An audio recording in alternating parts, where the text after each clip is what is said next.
Okay, so should we just talk about the aging process and how the various aspects are done? Sure.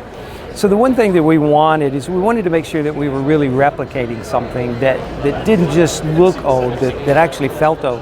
One of the things that we noticed, the first few that I had done, we would pick it up and play it and then pick up the old guitar. So let's say we had an original 37, 39, 45 style in our museum.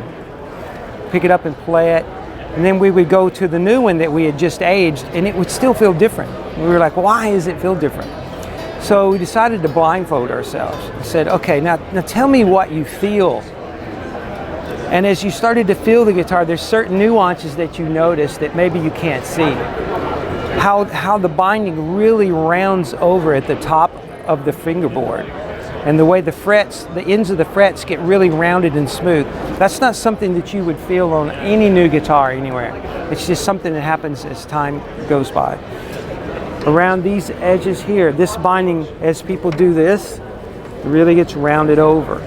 So we tried to make sure we put those nuances into the finish. Now the process, all the wear that you see where the pick would have hit is either done by a pick, by hand, or by fingernails.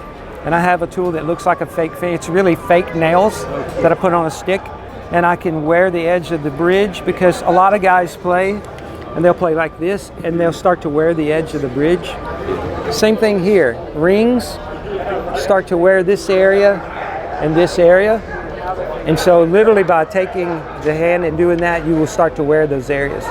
So we try to make sure that any wear was done with the actual material that you would wear the guitar with. Great.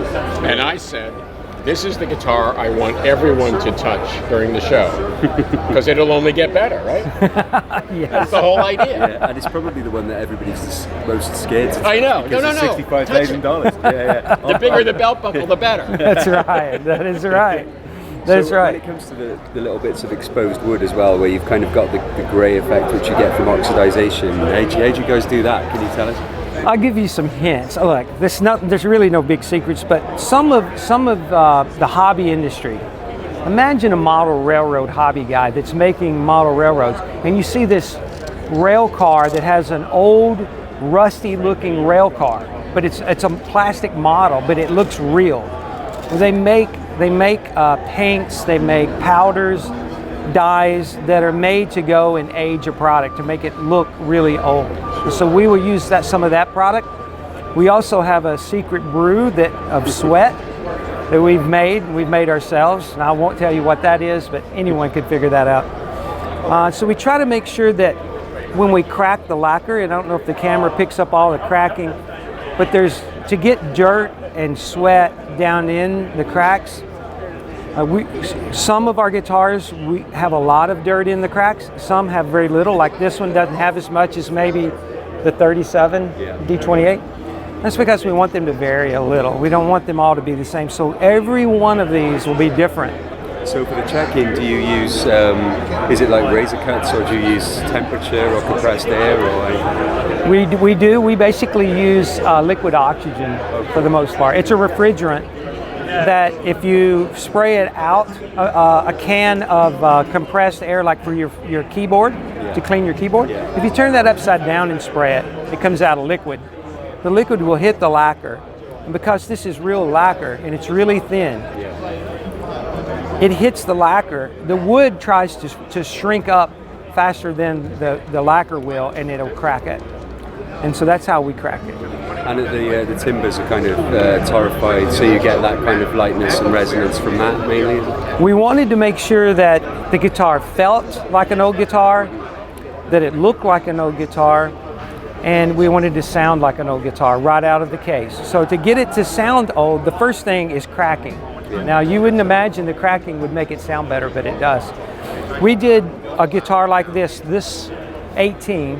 We actually took it, completed it, went and did a frequency map on the sound of that guitar, a graph.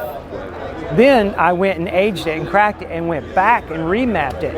We had a 3.5 dB increase in volume. And some of the frequencies were enhanced and boosted. And you say, well, how?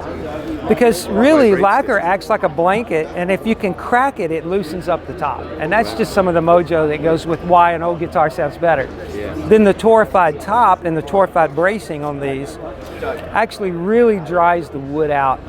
But while it's drying it out and making it more brittle, it makes it lighter and more responsive. And that's what happens naturally over a 50, 60, 70-year period. That would happen on its own. But we don't want to wait, right? This guitar's for the guy that can't wait. Oh, I'm not a big player, but I'm a bass player. But